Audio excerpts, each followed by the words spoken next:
Carl Winsness and his daughters don't take any moment for granted since he finished his 7-year prison sentence in 2004. You to have anybody to encourage you or to help you through the hard times or give you the love and the support that you need as a child. It was harder on my daughters not having a father in their life other than through the mail. The relationship was strained in 1988 when Carl, aka Willie, was locked up for shooting and nearly killing a Salt Lake City sheriff's deputy. He was in the process of serving a search warrant at Winsness's home. And I heard it on the news. I saw my dad's house on the news, and the police were surrounding it, and basically I knew he was going to go away for a long time. If I devastated my daughter's life, they lost me for 20 years. Winsness can't get lost time back with his now grown kids, so he decided to make a difference where it still counts, in the lives of children of other inmates. With the help of the Community Foundation of Utah, Winsness has started a scholarship. The $500 and $1,000 scholarships will be available in Utah for students who have incarcerated parents and an education plan. Them kids aren't expected of much. Sometimes a lot of them kids have never thought about going to college. So if I get these kids to start thinking that they can go to college around the 7th grade, improve their grades, do better, I think we can make a huge difference. Winsness has turned his life around since getting out of prison, starting his own plumbing business in West Valley City. Now he hopes his Willie the Plumber scholarships will help who he calls the forgotten victims of crime. And my inability to help them or do more at the time. The kids haven't done anything wrong. They're innocent. Kids that have parents in prison, they don't have a chance. They don't have a role model. And the scholarship's going to give them a chance to look for, towards the future.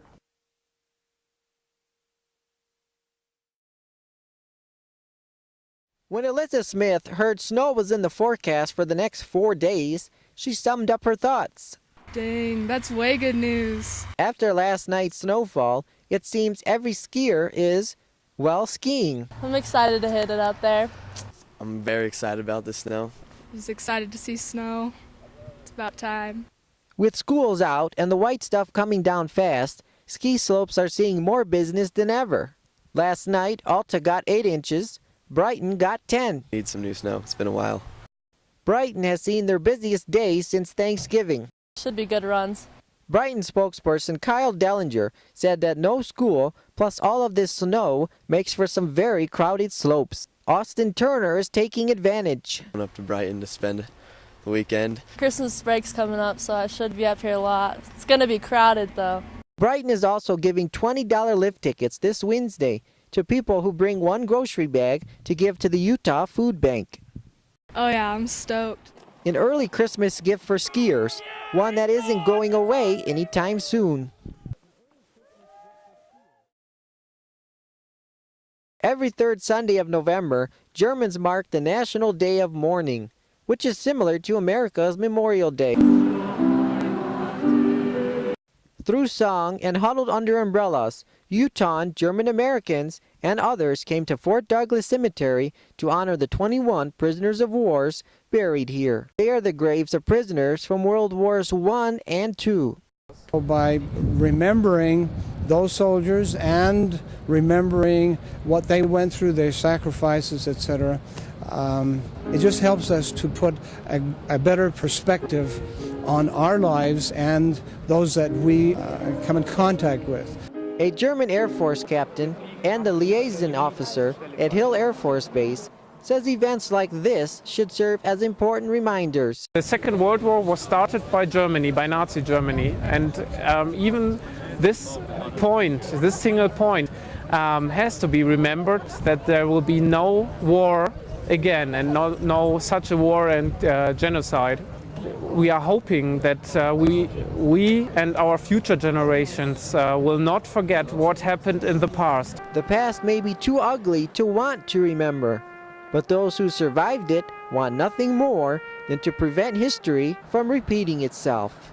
It means a lot to me because we need to be reminded of what happened, and that we, in the future, don't let it happen again.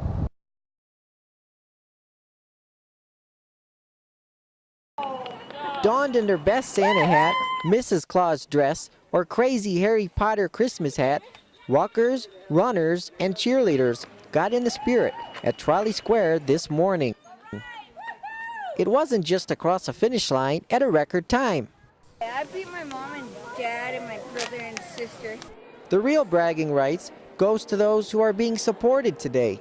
I was 5.5 when I got diagnosed. Those like Siobhan Mitchell, who every day lives with arthritis. Feel pretty good except my knee. It hurts. Siobhan's mom organized this year's Jingle Bell 5K and 1K kids runs. It's become her mission to raise awareness of her daughter's disease. Nobody wants to hear that their child has something wrong with them. Nobody. And then to find out that it's something that's probably going to be with them their entire life, it's life-changing for them and for the family. And so anything that we can do to raise awareness for this disease is amazing. This year's honoree, Polly Breath, was diagnosed with rheumatoid arthritis when she was 19. Well, there are so many people that are touched with arthritis, whether it's a family member, a friend, or themselves. It is the oldest known disease known, to man. And seeing all of the support from the community today lets people like Holly and little Shaban know that there's others running for their cause and cheering them on. It's good to see people get involved, but our goal really is to get the community more involved and more aware of how it can affect people around them. It's not a disease that's readily seen, so you may not know the person walking next to you is in a lot of pain and suffering from arthritis.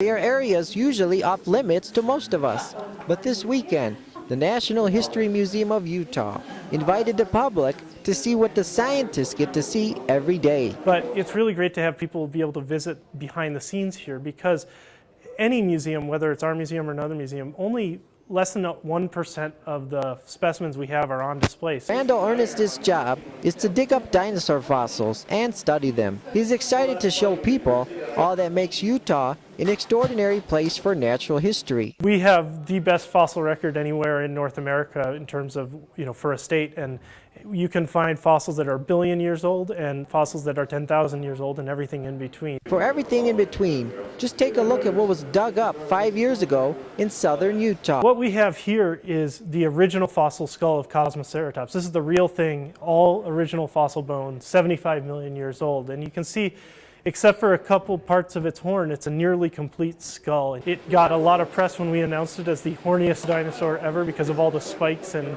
horns. The Cosmoceratops is just one of over 1 million objects visitors are getting an up-close look at this weekend. The event marks the 1-year anniversary that the museum moved into the Rio Tinto Center. A special chance for people to speak with the scientists who work here every day, to get a sense for the really world-class research that is underway, and see, in this case, some of the amazing paleontology specimens.